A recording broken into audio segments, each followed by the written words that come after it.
60টির মতো মণ্ডপ আমরা লিস্ট করেছি এবং আরও একটা সাথে একটু অ্যাড করে দিই, সেটা হলো আপনার গত বছরের তুলনায় এবার 2টো মণ্ডপ বেড়েছে। এটা আমাদের কাছে খুবই গুরুত্বপূর্ণ এবং আমাদের কাছে ভালো লাগার যে অনেক দিকে অনেক কথা শোনা যায় যে সনাতন ধর্মাবলম্বীরা শান্তিপূর্ণভাবে পুজো করতে পারবে কি পারবে না, কিন্তু আমরা একটু ব্যতিক্রম লক্ষ্য করলাম এটা, যে আমাদের গতবারের তুলনায় পুজো মণ্ডপের সংখ্যা এবার বেড়েছে। তো 62টি পূজা মণ্ডপে অলরেডি আমরা আমাদের নিরাপত্তা কার্যক্রম শুরু করেছি বলা যায় আরও 2 সপ্তাহ আগে থেকে।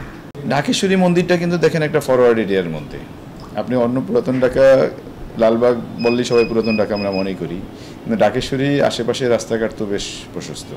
এবং এখানে বিশেষ করে পলাশী দিক দিয়ে যদি আপনি আসেন কিংবা বংশাল মোড় দিয়ে ওই যে কী বলে বক্সিবাজার মোড় ওদিক দিয়ে যদি আসেন তাহলে কিন্তু এগুলো প্রশস্ত রাস্তার মধ্য দিয়ে আসেন। নিরাপত্তা ইস্যুতে এগুলো আমাদের কিছু নির্দেশনা আছে, এগুলো অলরেডি আমরা কয়েকদিন আগে কমিশনার মধ্যে একটা সমন্বয় সভা করেছিলেন, আপনাদের নিশ্চয়ই কেউ না কেউ হয়তো উপস্থিত ছিলেন ওখানে। তো ওখানে কিছু নির্দেশনা এসছে, এই বিষয়গুলো ওখানে অন্তর্ভুক্ত আছে যে ছাতা নিয়ে আসতে পারবে কিনা, ব্যাগ নিয়ে আসবে, কেউ নিয়ে আসলে কীভাবে আমরা সেটা হ্যান্ডেল করব। এবং পুজোতে ধরেন পুজো যারা আয়োজন করেন তাদের জন্য কিছু নির্দেশনা আমাদের কমিশনার মহোদয় দিয়েছেন, যে ওখানে অনেক স্বেচ্ছাসেবক থাকে, আপনারা খেয়াল করবেন কারা স্বেচ্ছাসেবক হবেন এবং ফটো আইডিটা কী ধরনের হবে, এগুলো আমরা তাদের কাছ থেকে